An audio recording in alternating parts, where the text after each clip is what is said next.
Welcome to the Resonant Life Podcast. I'm Dr. Leila Doolittle, and I am so glad you're here.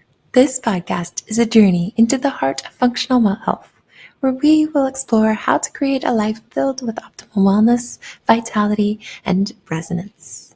Each episode, we'll dive into a variety of topics designed to inspire and empower you.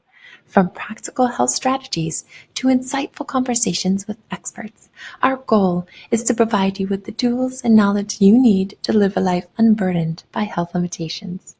Together, we'll uncover ways to align with your true self, embrace your passions, and create a life that fills and reflects your deepest values. So whether you're seeking to optimize your health or simply looking for inspiration, you are in the right place. Let's embark on this journey of resonance and transformation together. Welcome back to another episode of The Resonant Life. In this enlightening discussion, Ryan Blaser and I dive deep into the transformative power of our environments and how they influence our well-being, not just physically, but also energetically and spiritually. Ryan Blaser is a visionary founder of Test My Home, a groundbreaking company dedicated to creating healthier living spaces by identifying and mitigating environmental hazards. With a deep commitment to improving the quality of life for individuals and families, Ryan has made it his mission to bridge the gap between health and environments we live in. His work is not just about detecting problems, it's about crafting comprehensive solutions that lead to vibrant, healthier lives.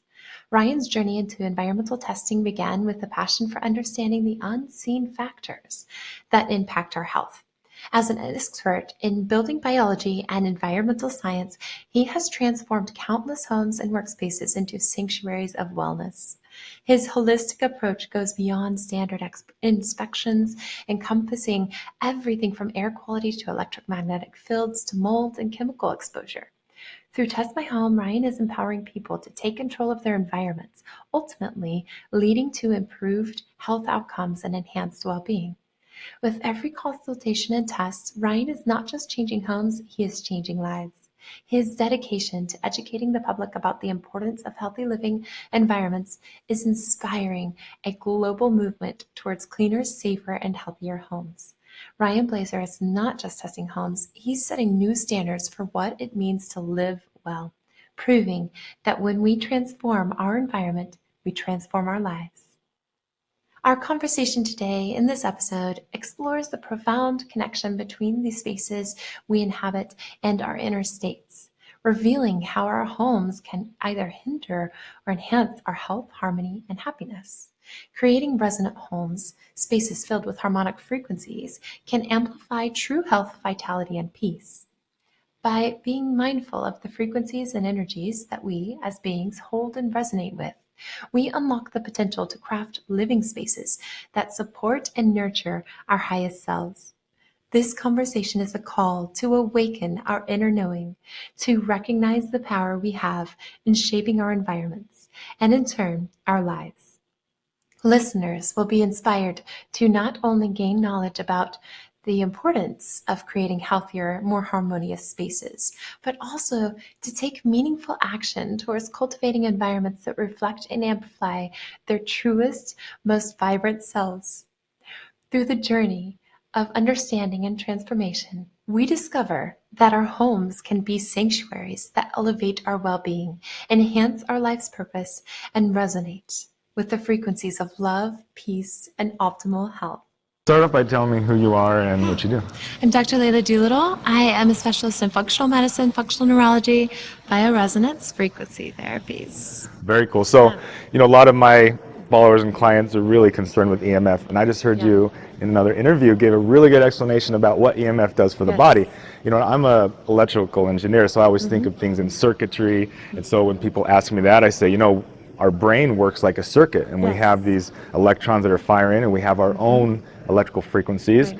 and when they go through the body, they affect us, these unnatural frequencies. But I like the way you just explained it to sound very scientific. Could Okay. you mind saying Well, I that love again? that way of explaining it too, and that is very accurate.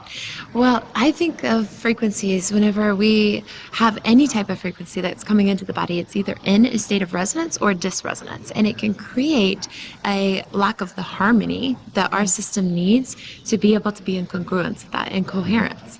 And so whenever we think about this in a three-dimensional realm, let's think about how every single cell within our body is resonating at a specific frequency. Every single atom, every electron, like we know, it builds out from there.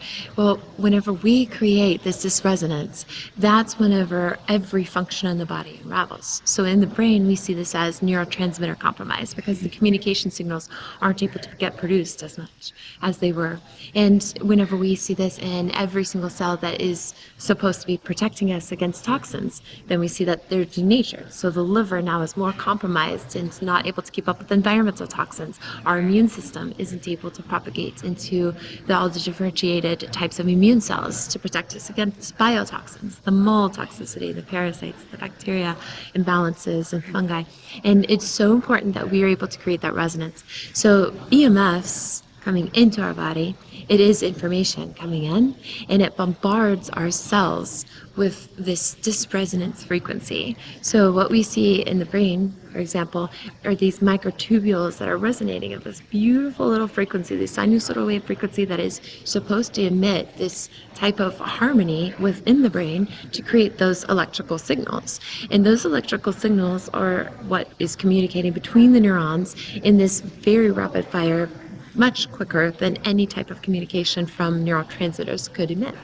And EMFs demonstrate that. So we see insomnia ensue, we see mood changes, behavioral changes, brain fog, fatigue issues, and it's just a cascade of that lack of resonance. Yeah, that makes so much sense. And I think that people really discount EMF when it comes to our overall health. And from my understanding, when I look into like bioresonance and when I look into quantum physics, at that lowest level, below our cells, below our atoms, our molecules, we find energy. Yes. And that energy is vibrating. And I believe, at least, when all of that energy is aligned in our body and in harmony, then we're going to be a lot more healthy. And then everything else is just going to flow and stay. And same thing with people. Yes. If our energies are aligned and our energies are good and positive, you're going to feel that connection. Yes. I believe that's why, like when you hold hands with your spouse or your loved one and you feel that energy and it feels good. Or like if you're in a room with somebody and they're in a bad mood or bad vibes, you can feel that. Yes. And that's very real. Yes. And I think a lot of people discount that. And you believe that as well. Absolutely. Yeah. I totally believe that. And it is that resonance or dysresonance. And we also have different states of frequency. Like we can be in a high state of frequency, a high vibration where like we're feeling so expansive and alive and light. And whenever we get into a lower frequency, or if there's something around us that creates that lower frequency, like EMF exposure, or like somebody else in a lower state of frequency in a bad mood, then that does either rub off on us or it starts to bombard our energy field. And we all have this protective energy field that expands out, and it can expand anywhere from just 1 foot to 2 feet, 3 feet out, and even up to 25 feet. It's been studied if we're in a very strong, like meditative state and a strong state of coherence. And so what's beautiful about that is that that's our protection. What happens with EMF exposure too is that it can start to minimize that frequency of protection around us. So we are more susceptible to other people's negative charges, other people's negative frequencies, and to other toxins. Exactly. I love that. So like in the engineering world, electrical engineering, if we're designing circuitry and we want it to function and do a certain thing, we want to shield that from outside electrical interference, because when we get interference that comes onto that device doesn't work as good. Yeah. And so I think, I believe we're electrical beings, just like we would look at circuitry, and we need to protect ourselves the same way. Absolutely. It's crazy. A lot of people think of this as woo-woo, but I don't think it is at all. I think This is the it's true totally, science. we're truly electrical beings. Yes. I think that one of the reasons the world is really disconnected right now is because 200 years ago, the planet wasn't electrified. We didn't have all these artificial frequencies, and we were able to connect with each other and feel each other's energies a lot more Now we're drowned it out with Yes. this, especially here at this hotel where we measured the EMF, and it's extremely loud, and there's a ton of EMF going on in the background. Yes. I think it makes it hard for humans to connect at that deeper level Yes, and to feel that. So I'm right in thinking that it's not just Yes. woo-woo and out there. No, it's definitely not. There are many ways that we are now coming up with the science to explain it, but that's where the science is catching up because we have to do research and it's very slow moving. Yeah. This is the true science already. It's already there and it's already been proven. And that is what's so important about it is that we are getting back to that understanding that 200 years ago, yes, our systems were much wiser because they didn't have this disconnection with self. And that is so important that we're able to clear that and protect ourselves as much as we're able to and minimize the exposure as much as we're possibly capable of. And that way we can get back to that true state of resonance and coherence, which is what we saw before all this electrical bombardment. Yeah, and people are not only disconnected from themselves, but disconnected from our spirit or God or the source energy. You know, getting a little more woo or deeper into it. I shouldn't say woo because I think other people think that, but I don't think that. Well, and actually, I think the world, those that are awake are not, they feel a resonance, and those that are not awake yet, that's okay. Or, I'm sorry, those that may not have fully awakened yet, because they're all on a spectrum of awakening. I think it's because the prefrontal cortex in the brain, this is the part of the brain right behind this frontal to parietal area. This is what tells their brain, yes, I'm allowed to believe this new belief system or not. And some people have a very strong prefrontal cortex that's built against a new belief system. And it's just because of their past traumas. Maybe they're not as resilient or open to understanding new patterns of belief and thought. And the reason why is because they don't have that strength and that grounding within themselves and that connection to their higher selves. So as they're awakening to who they truly are and to who their soul is, then that prefrontal cortex shroud comes down and then they can listen intuitively to what it is that they can resonate with. And whenever they feel that resonance and that coherence with the new belief, the thought pattern, then they're able to embrace it and bring it in. And same thing, they have that protection in their art field against something that maybe isn't the truth for them in that moment, for their soul, or maybe that's not what their system is ready for yet, and it's not coherent with them because their frequency isn't there yet. That's a great way to describe it. I love that. That's really good. Because we do need to find a way to help people along that journey, and sometimes education helps and teaching and just talking, because I feel like a lot of people just don't know. But I think also a lot of people are resistant to, when we talk about EMF, I think people relate, oh, you want to take away my cell phone, you want to take away my iPad, all my fun technology, you know, and I think they're resistant to that. But there's safe ways that we can interact and use technology. Oh, absolutely. For sure. There's safe ways, and there's so many ways to mitigate. And then also the truest mitigation is to know it's within this frequency within yourself. So whenever we're in that high state of mindfulness, whenever we're not in fear, we're instead empowered because we know and because we have, you know, maybe we have the barometer to check and see, and we're able to see how much and how strong it is. Well, then we know we must get back into that state of mindfulness and awareness because there is a greater dysresonance around us. So we have to create the resonance within ourselves until we can get ourselves to the safer zone.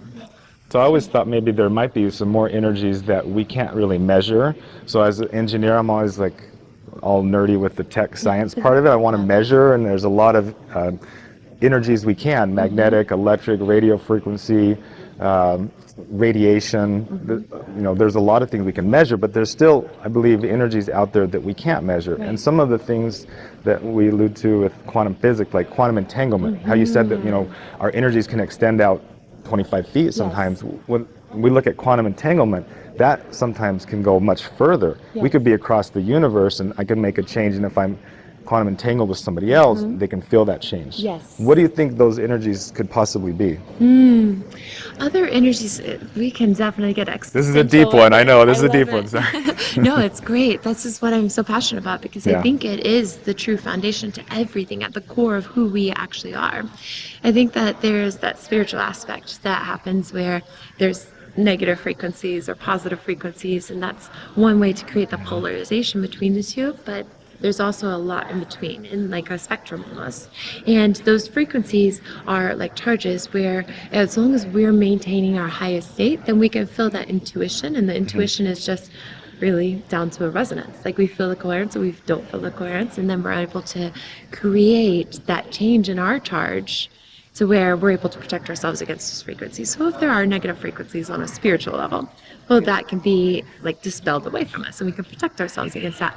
If there are frequencies on a three-dimensional reality that we can say maybe it's from all of this technology that we don't have measurements for, it's certain wave patterns that we just don't have the tools to measure it yet, but we know that there is something that can create a negative frequency, then yes, we would want to, really trust in that intuition that's beyond just the state of the technology and what it can measure. There are also patterns around the earth where the earth is similar to our own bodies in the acupuncture meridians and the way that our own chi energy flows throughout our body. That's like the electrical currents that are constantly flowing and moving.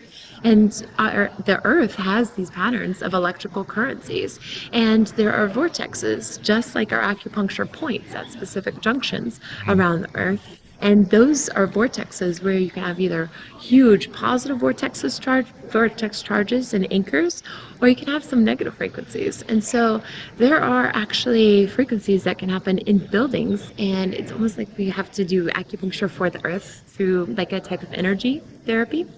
And it's this geographical type of Reiki therapy that we can actually hone into to create a positive vortex change in that area.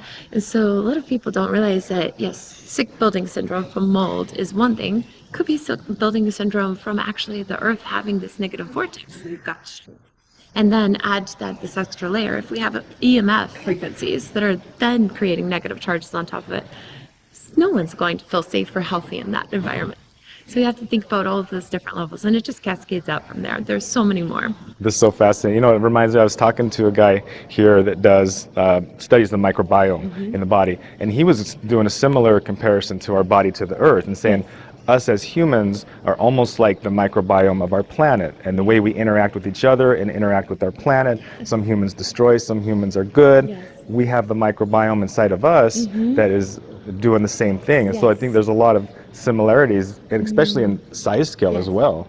Definitely. Like we need to look at our body like we look at the earth, or vice versa, and it's a part of a bigger picture, and even going down in scale too.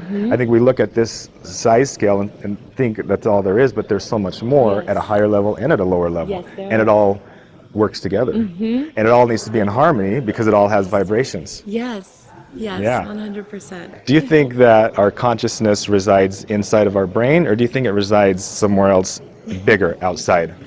This is a great question. Our consciousness, it cannot be put in a container. It's impossible. So I have this background in functional neurology, and I have done extreme studies into this because I had an out-of-body experience, a near-death experience when I was 16. I actually had a traumatic brain injury from a severe car accident. I fractured all the orbital bones around my right orbital, and the region above my cranial vault, I had hemorrhaging on my brain, like severe bleeding on the frontal and the parietal lobes. And I was in a state of coma where my consciousness just expelled from my body, completely left, and for 8 hours I was in this other state. So that was my first introduction to what is consciousness. And I came back out of that. Once I came back into my body, I reintegrated. I was passionate about studying consciousness. I've seen that consciousness is energy, and consciousness is in a state of resonance at the foundation. Consciousness is a projection of neurological capacity, of course. This is our three-dimensional body, our vessel that the consciousness resides in. And whenever it's in harmony, whenever our body is working well, functioning optimally, whenever we're in a state of wellness, then the brain is able to function optimally, and the consciousness can easily integrate in that resonance. Well, consciousness can easily go and travel and be anywhere and be very expansive. It can be multidimensional, traveling to multiple dimensions of thought patterns, and that consciousness can download those thought patterns back into this realm. And so consciousness is far beyond this vessel and what's here, and definitely beyond the brain. However, we need the foundation and the integration of the 3D to the 4 or 5D dimensional realms for it. So when you were out of your body and conscious in that zone, did you feel like you were connected with the body and the thoughts and the... Let me back up. So in my body, I feel like I have lots of different things going on. I have like my consciousness, I have my body talking, I have my morning Ryan, my afternoon Ryan, my pissed off Ryan, my happy Ryan, and they all kind of interact and talk and communicate. And I always wonder how much of that is residing in the body, what of that is my microbiome talking to me, how much of it is my organs trying to talk to me, the spirit talking to me, and to try to organize all those sometimes can be confusing of who's talking and who's really in charge here, and sometimes that's hard. And so when you were out of your body, did you have any disconnection from any of those other consciousness, if you want to put it that way? Yeah, so that's describing like the emotional consciousness and like the mental consciousness, and that does oftentimes have the foundation within neurotransmitters. Neurotransmitters getting imbalanced, or the communication signals, even hormones changing and altering throughout the day, and whether you're in a state of wellness, whether the microbiome is perfectly balanced and able to create all those healthy epigenetic types of projections and signals and communication pathways.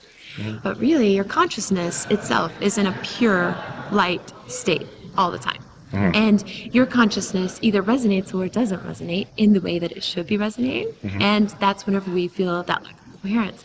So all of those negative emotions, they cascade down on the frequency scale. There are certain scales from, like, say, 0 to 1,000, and we can study into the scales of that conscious pattern of emotions, what resonates at the highest frequency.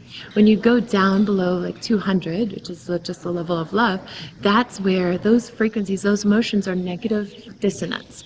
And it's oftentimes a three-dimensional issue, and it also can be from other types of frequencies and energies around us. Like we were talking about negative energies, we might not always know what those negative spiritual energies are, but we know that we can create our protection around us in that light. So consciousness itself, I think it's so important that we understand that it's always pure, peaceful, blissful, perfect light.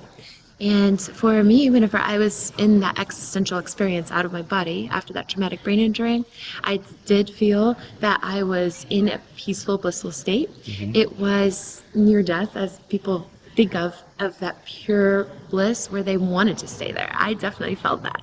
I felt that it was a very great time for my consciousness to recharge. I knew at the age of 16 I had this huge mission on this earth, massive mission, and I had already recalled exactly what I signed up here to do at that age.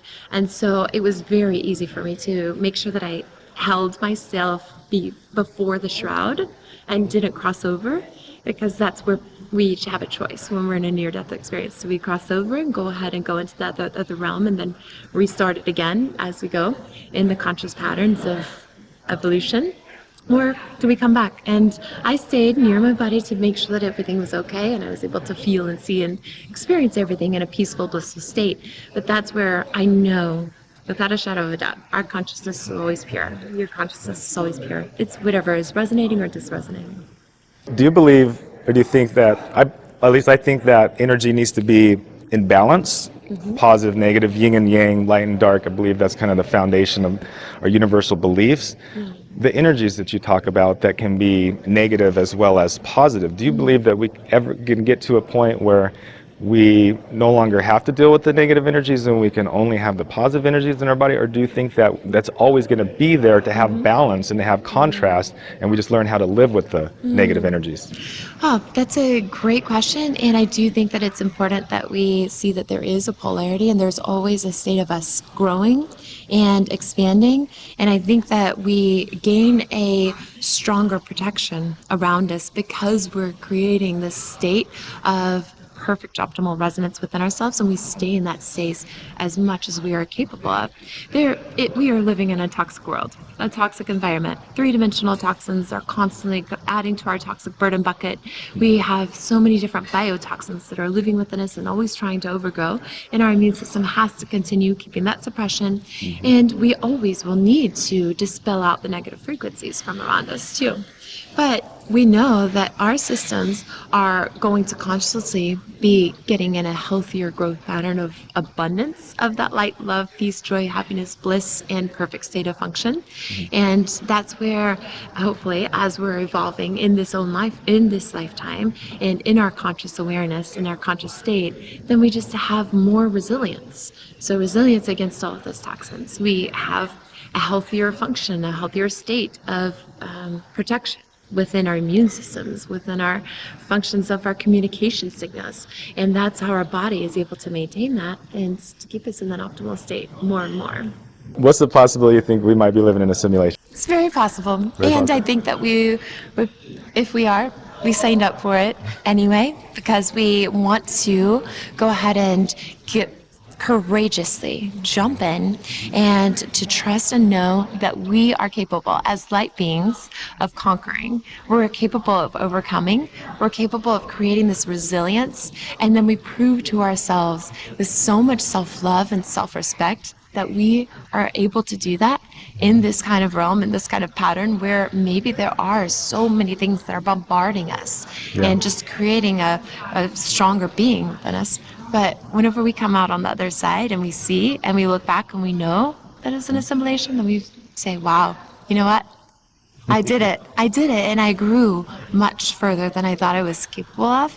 And maybe we do it over and over. And that's Earth School. And Earth School is training our consciousness, our soul's consciousness, to really profoundly grow beyond our wildest dreams and expectations and beyond what this consciousness right now that is limited. Our belief patterns are limiting it. Yeah. What we can imagine. Thank you for tuning into this episode of the Resonant Life Podcast. I hope you found our discussion insightful and empowering. Before wrapping up, I want to invite you to explore our resources available through Resonance Wellness.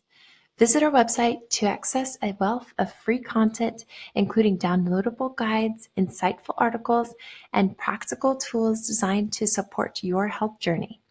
We also offer a variety of programs and courses that delve deeper into functional medicine, providing you with personalized strategies and expert guidance. If you are interested in learning how to integrate these insights into your own life, I encourage you to book a discovery call with me. Together, we will explore how functional medicine can help you achieve your wellness goals and live a life of optimal wellness. Visit drleiladoolittle.com to download your free resources and schedule your call. I look forward to connecting with you and helping you on your journey to a more resonant and fulfilling life. Until next time, I'm Dr. Leila Doolittle, wishing you a day filled with resonance and vibrant well-being. See you in the next episode.